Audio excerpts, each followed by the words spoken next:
ഹരി ഓം. സംസ്കൃത ഭാഷാ സഹായിയുടെ ഇന്നത്തെ ഒരു പുതിയ വീഡിയോയിലേക്ക് എല്ലാവർക്കും സ്വാഗതം.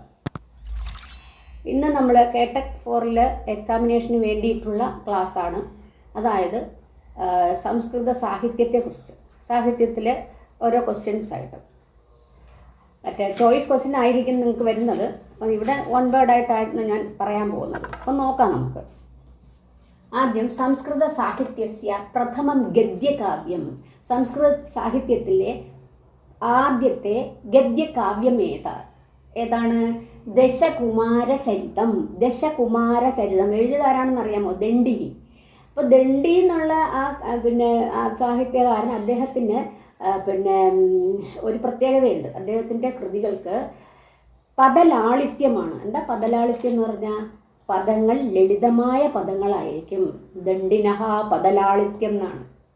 ദണ്ഡിനഹ പദലാളിത്യം. ദണ്ഡിയുടേത് പദങ്ങൾക്ക് ലാളിത്യമുള്ള പദങ്ങളാണ് അദ്ദേഹത്തിൻ്റെ കൃതികളിൽ കാണുന്നത്. അപ്പോൾ പ്രഥമ ഗദ്യകാവ്യമാണ് ദശകുമാരചരിതം.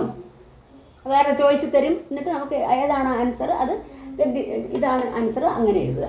അടുത്തത് ഇന്ത്യൻ ഷേക്സ്പിയർ കഹ. ഇന്ത്യൻ ഷേക്സ്പിയർ എന്നറിയപ്പെടുന്നത് ആരാണ്? കാളിദാസഹ. കാളിദാസൻ്റെ വൃത്തി എന്താണ്? ഉപമാ കാളിദാസസ്യ. കാളിദാസൻ്റെ കൃതികളിലെല്ലാം ഉപമയ്ക്കാണ് പ്രാധാന്യമുള്ളത്. അതുകൊണ്ട് ഉപമാ കാളിദാസസ്യ. അപ്പോൾ ഇന്ത്യൻ ഷേക്സ്പിയർ എന്ന് പറയുന്നത് കാളിദാസനാണ്. കവികുലഗുരു വേറൊന്നുമുണ്ട്, കവികുലഗുരു. കവികുലഗുരു ആരാണ്? കാളിദാസനാണ്.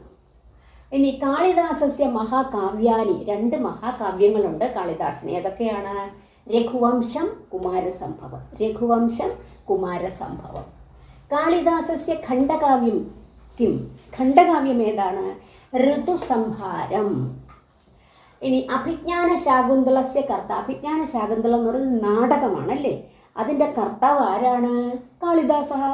കാളിദാസനാണ് അഭിജ്ഞാന ശാകുന്തളത്തിൻ്റെ കർത്താവ്. അടുത്ത കുവലയാനന്ദസ്യ കർത്താവ്. എന്തോ കുവലയാനന്ദം എന്ന് പറഞ്ഞാൽ അലങ്കാരങ്ങളെ പറ്റി പ്രതിപാദിക്കുന്ന ഗ്രന്ഥമാണ് കുവലയാനന്ദം. ആ കുവലയാനന്ദം എഴുതിയത് ആരാണ്? അയ്യപ്പ ദീക്ഷിത. അയ്യപ്പ ദീക്ഷിത. അടുത്തത് ഐതിഹ്യമാലായാഹ കർത്ത. ഐതിഹ്യമാല കേട്ടിട്ടുണ്ടല്ലോ. ഐതിഹ്യമാലായാഹ കർത്ത. അതിൻ്റെ ആരാ എഴുതിയത്? കൊട്ടാരത്തിൽ ശങ്കുണ്ണി. കൊട്ടാരത്തിൽ ശങ്കുണ്ണി.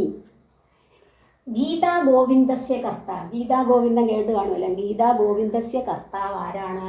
ജയദേവ. ജയദേവൻ എന്നറിയപ്പെടുന്ന. അതിന് അത് ഈ രീതിയിൽ ചോദിക്കാം. ജയദേവ കവിന രചിതം കാവ്യം. ജയദേവ കവിയാൽ. കവിന തൃതീയ ഏകവചനം. ജയദേവ കവിയാൽ രചിതം. രചിക്കപ്പെട്ട കാവ്യം ഏതാണ്? രചിച്ച കാവ്യം ഏതാണ്? ഗീതാ ഗോവിന്ദം. അപ്പോൾ 2 രീതിയിലും പറയാം. ഇനി അർത്ഥശാസ്ത്രം കഹ വിരചിതവാൻ. അർത്ഥശാസ്ത്രം ആരാണ് എഴുതിയത്? ചാണക്യ. ചാണക്യൻ്റെ വേറൊരു പേര് എന്താണ്? കൗടില്യ. അപ്പോൾ അർത്ഥശാസ്ത്രം എഴുതിയത് ചാണക്യ. ഭഗവത്ഗീതായാം കതി അധ്യായാഹ സന്തി. ഭഗവത്ഗീതായാം, ഗീതയിൽ സപ്തമി ഏകവചനമാണ്. ഭഗവത്ഗീതയിൽ കതി, ഹൗ മെനി, എത്ര എന്നുള്ള അർത്ഥത്തിൽ. എത്ര അധ്യായാഹ, അധ്യായങ്ങൾ ഉണ്ട്. എത്ര അധ്യായങ്ങളാണ്? 18 അധ്യായം ഇല്ലേ? അത് ഞങ്ങളുടെ സംസ്കൃതി പറയുന്നത് അഷ്ടാദശ. അഷ്ടാദശ അധ്യായാഹ. അഷ്ടാദശ 18. അഷ്ടാദശ അധ്യായ.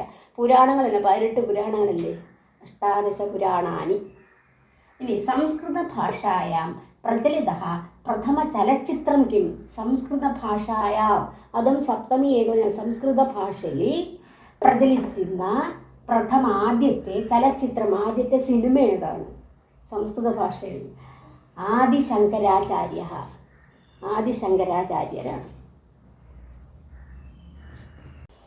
അടുത്തത് കേരള സർവകലാശാലായാഹ ധ്യേയവാക്യം കിം. ഞാൻ ധ്യേയവാക്യത്തിന് മാത്രമായിട്ടൊരു ക്ലാസ് എടുത്തിട്ടുണ്ടായിരുന്നു.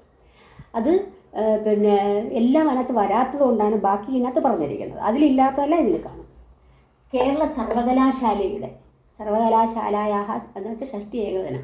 സർവകലാശാലയുടെ ധ്യേയവാക്യം ഏതാണ്? കർമ്മണി വ്യജ്യതേ പ്രജ്ഞ. കർമ്മണി വ്യജ്യതേ പ്രജ്ഞ. ഇനി യഥോ ധർമ്മസ്തോ ജയ. എവിടെയും കേട്ടിട്ടുണ്ടോ? നമ്മുടെ ഭഗവത്ഗീതയിലാണ് അല്ലേ? എവിടെ ധർമ്മമുണ്ടോ അവിടെ ജയമുണ്ട്. യഥോ ധർമ്മസ്തോ ജയ. ഇതം കസ്യാഹ ധ്യേയവാക്യം. ഇത് ഏതിൻ്റെ ധ്യേയവാക്യമാണ്?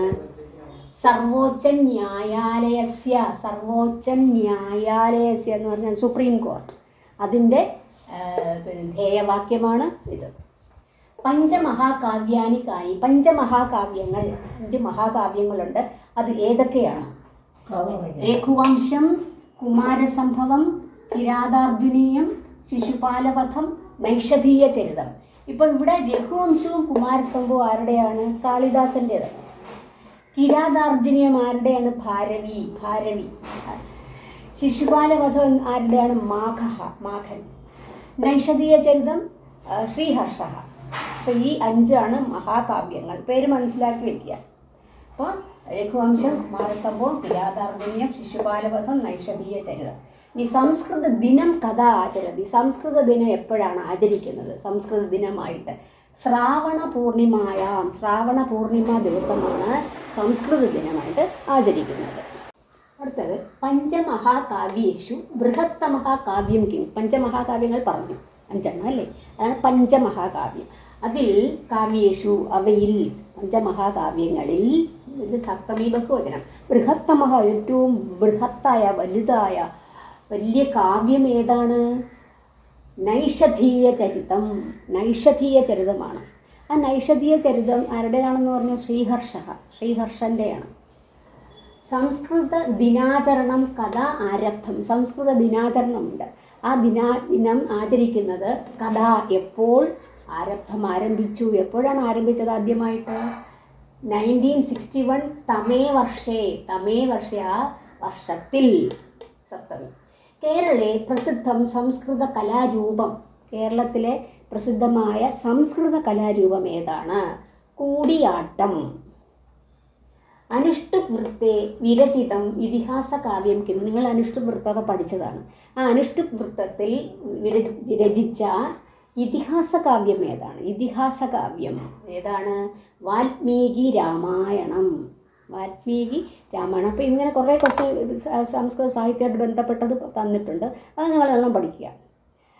അപ്പോൾ ഇനി അടുത്ത ദിവസം മറ്റൊരു വിഷയമായി ഞാൻ വരുന്നതാണ്. അതുവരെ എല്ലാവർക്കും നന്ദി, നമസ്കാരം.